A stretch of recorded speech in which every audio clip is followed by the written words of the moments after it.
Mr. Esko, President Sitra, Ambassador Singh, distinguished guests, ladies and gentlemen, good afternoon. It is indeed a special privilege to be here today with you all at this great university. It's a special privilege to be with two of my colleagues, Soli Sorabjee and Arun, Shourie, two greatly admired Indians. I'm delighted to share with you today some thoughts on ICT and knowledge revolution in India. Essentially, it is more of an evolution than revolution. The roots of the ICT and knowledge evolution lies in the vision of our founding fathers, who right after independence in 1947 decided to focus mainly on building universities, special colleges like IITs, IIMs, and science and technology institutions, laboratories like CSIR, atomic energy research, defense research, space research. All of that they planted in late or early 50s has given us fair amount of strength over a period of time. I personally got involved in telecommunications in early 80s in India. Then for 750 million people, we had 2 million telephones. It used to take about 15 years to get a telephone connection. Half of the people who had telephone couldn't get dial tone. The situation was pretty bad. At the same time, some of us very strongly felt that information and communication technology brings about openness, accessibility, connectivity, networking, democratization, and as a result, social transformation. We were convinced that IT would change the face of India if we could somehow begin to make a dent. As a result of this, in mid-80s, we decided to launch some special programs using young talent, indigenous development, focus on rural communication, digitization of the entire network, and capacity building from within. This was against a lot of wisdom from the Western world that kept pushing us to import products and services. We spent 5 years building fair amount of talent. All our young boys and girls were from IITs or similar institutions, all in early 20s, had no experience in digital communication, but had this conviction, energy, enthusiasm, which was contagious. In the first 4 or 5 years, we learned a great deal and built fair amount of human capacity. Thereafter, we started digitizing network with our own products, build large software teams. We had an organization called CDAC, Center for Development of Advanced Telematics, CDAC, CDOT. Defense organization had a couple of great teams. Sum total, we had about 4,000 or 5,000 software people.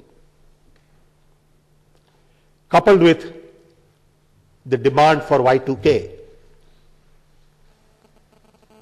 and the need in the banking industry for low-cost manpower, mainly in the US, gave us the positive charge. In telecom, we realized that we cannot improve telephone density, so we ought to improve telephone access. So we decided to focus on access through public phones, now known as STD PCOs, public call offices. At the same time, we decided to privatize our manufacturing, decided to privatize or put private entry into mobile telecom, ultimately set up Telecom Regulatory Authority, and focused on software outsourcing. Today, 20 years down the road, software and ICT has given us great deal of confidence. Large success stories, big multinationals of Indian origin, international recognition, large pool of talent, and at the same time, over $160 billion worth of foreign exchange reserve. When I started work on telecom, we had no more than $5 or $7 billion foreign exchange reserve. It is this confidence, to some extent, that has been important to our going forward. Today we are adding 8 million new phones every month. We have over 250 million phones, and I guarantee we will have 500 million in next 3 to 5 years. And these are not just phones, these are again required for openness, accessibility, connectivity, networking, democratization, decentralization, and as a result, social transformation. The logic was that if you have 1 billion people, you are bound to have 10 million smart ones. And how do we channelize energy of these 10 million in the right direction? About 2 years ago, Prime Minister Manmohan Singh decided to set up a National Knowledge Commission to look at the next big thing, like ICT, that would take us to the next height in the next 20 years to come. The commission consists of 7 people. We meet once every 2 months for 3 days, and we look at 5 aspects of knowledge. Access to knowledge, which include literacy, languages, translations, libraries, broadband connectivity, portals, reservations, quotas, affirmative action programs. All knowledge concepts, primary education, secondary education, vocational education, distance learning, higher education, open courseware. The third area is application of knowledge in agriculture, health, and small and medium scale industries. We also look at knowledge creation. Who creates knowledge? How knowledge is created? In particular, we focus on innovations, entrepreneurship, patents, copyright, trademarks, and finally, e-governance as to the application of knowledge in improving governance. Our methodology is that we have about 30 different topics. On each subject, we have working group of anywhere from 5 to 25. They meet over a period of 8-9 months, go out to various parts of the country, meet with stakeholders, and ultimately submit a white paper, let's say on innovation or on university education, which in turn gets debated at the commission. And at the end, our output is represented in the form of a letter from the Chairman Knowledge Commission to the Prime Minister saying, "Dear Mr. Prime Minister, we recommend following 10 things to be done on libraries or on higher education All of these documents are available on the web. If you're interested, you can go to www.knowledgecommission.gov.in and you will see all of the details. Based on all the work we have done and the need in the country, in the 11th plan, government has decided to allocate $70 billion to education, 5 times more than the last plan.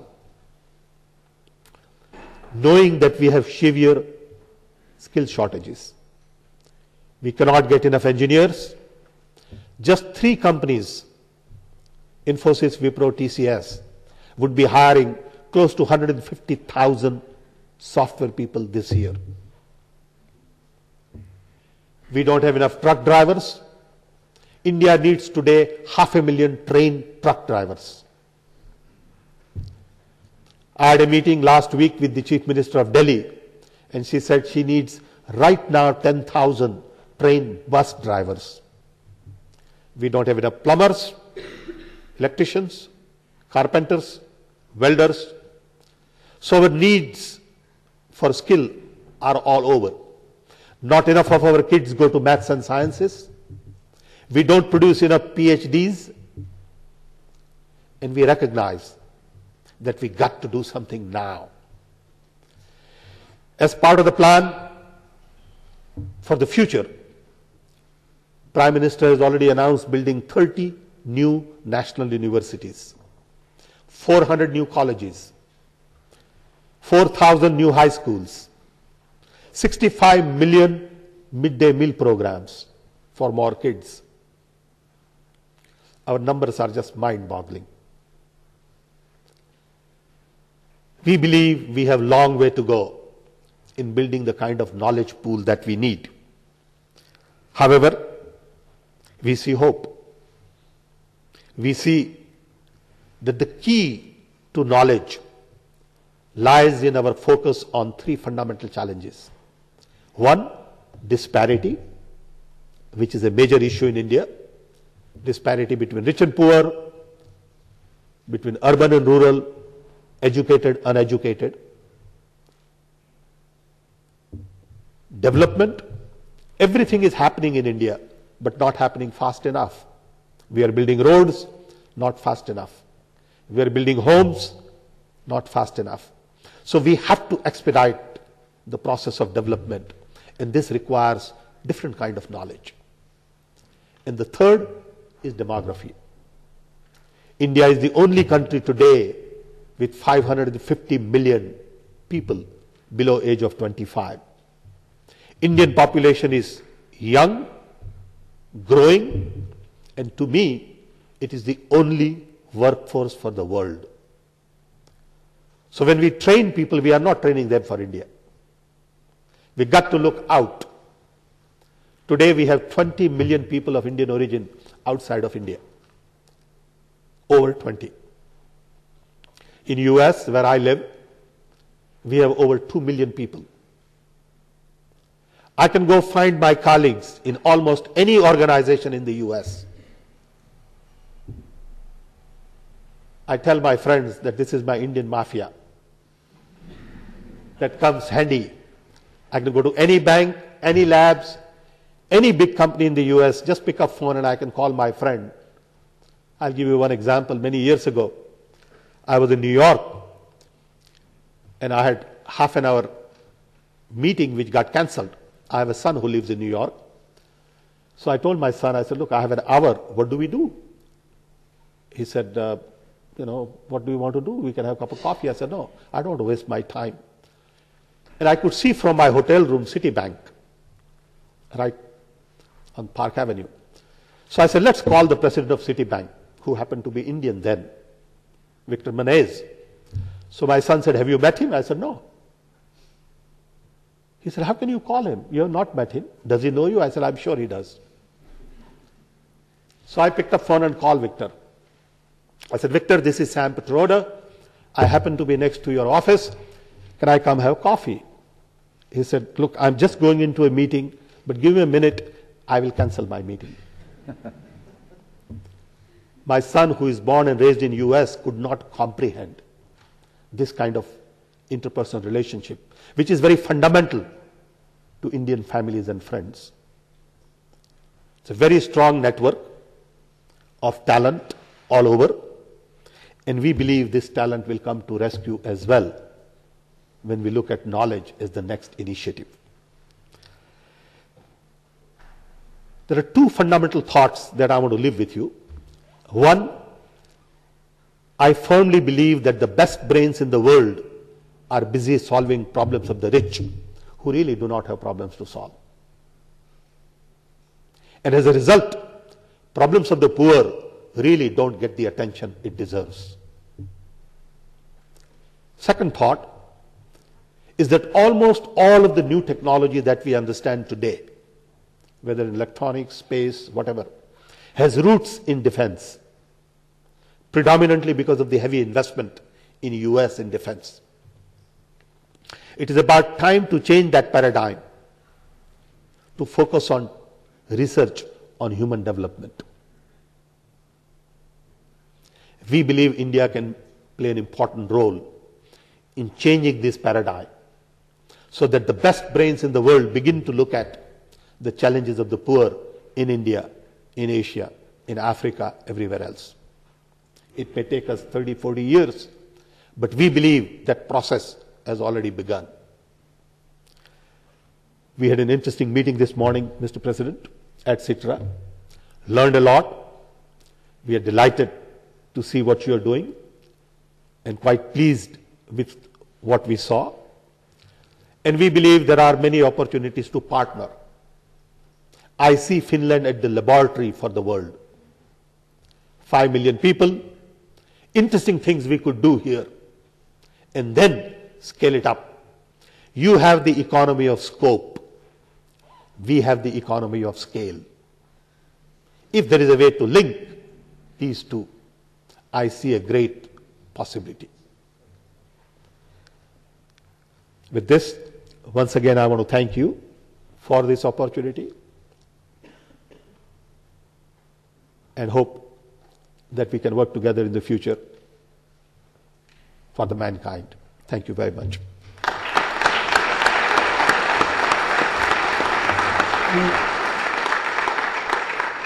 Thank you, Mr. Pitroda. I think your conclusion was exactly what I said earlier. Together we are strong. I understand that last comment in that way. Now, unfortunately, we do not have time for many questions, but couple of short questions we can take now. And Mr. Pitroda, we expect that in the panel discussion we can go into this subject in a more detailed way.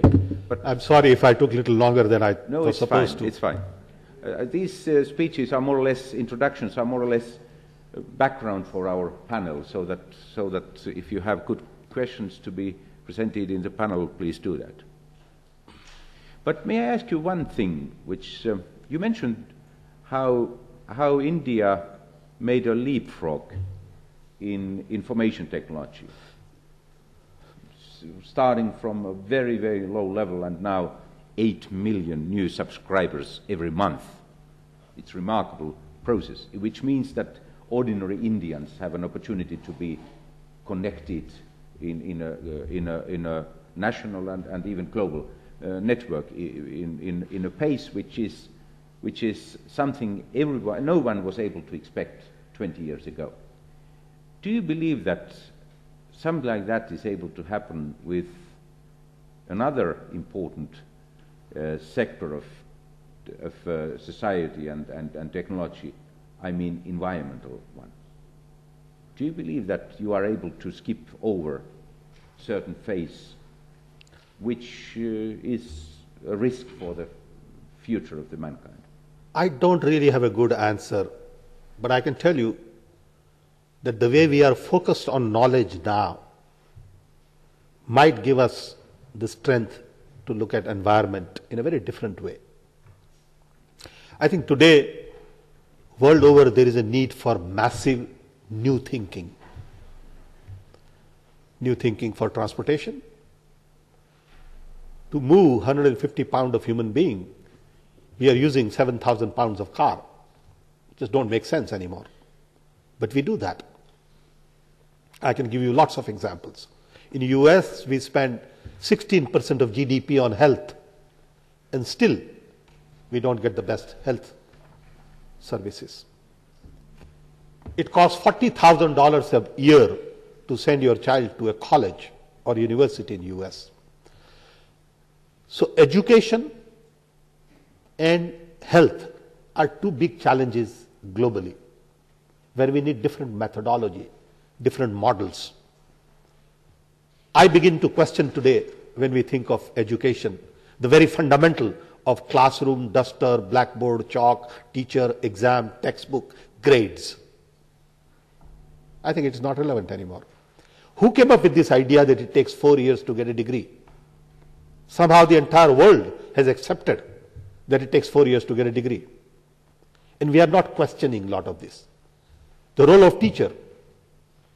Teacher has been delivering content and creating content.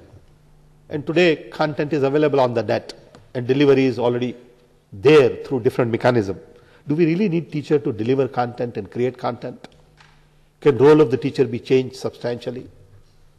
These are the questions we need to ask, and then I think we will see some answers for environment. All right, please. Please wait for a second. Microphone is coming. Thank you. I said I could offer a comment on the question that you asked. If we have leapfrogged some technologies, like we did in the telecommunication field. One field was that in the field of computers, we started with mainframe. We skipped entirely the mini frames, the mid frames, and then we came to the PC, and before the PC was settled, we were already on to laptops. In the field of telecommunications, for example, we didn't have landlines, but before stretching the whole country with landlines, we've gone into mobiles, and that's where the connections are coming. And something similar is happening in the field of travel as well. We don't have the road network, but the airlines are growing so fast that they are replacing part of that, so that we don't need the interstate highway network that America has, for example, to connect the one coast to the other. So it's not in just one field, but there are several fields that we don't have to go through the whole process that the Western world has gone through. All right, one final comment or question. You mentioned the importance of mobilizing the best brains to solve the problems of the poor. But how would you deploy those brains? Is it a problem of not knowing enough about the root causes of the problems and thus investing in research? Or is the problem in implementation, about doing things that we know should be done but are not being done for one reason or another? And should those brains be mobilized in convincing politicians and influencing the implementation stage? I think it's strictly paying. It pays to solve the problems of the rich. The best designer in the world are busy designing better Cartier watch, for example, and not designing a slum. I'm on the board at the Design Institute in the US. It's the largest design institute in Chicago. So in one of my board meetings, I told our dean, Patrick Whitney, I said, Patrick, why don't you go to India and look at slums and give us some solution to better slum designs. He had never thought of it. He went to Mumbai, went to a slum called Dharavi, took 10 students with him, came back with so much energy. He said, look, I have never seen something like this in my life. He said, this is the biggest design challenge in my life. So now he has a team of 10 people working. The point is, earlier no one thought of things like this, mainly because it pays to solve the problems of the rich. But in a similar way, it is a rule that there is no better business than transforming luxury to the products and services of the masses. So it depends. Yes. All right, thank you, Thank Mr. you. Pitroda.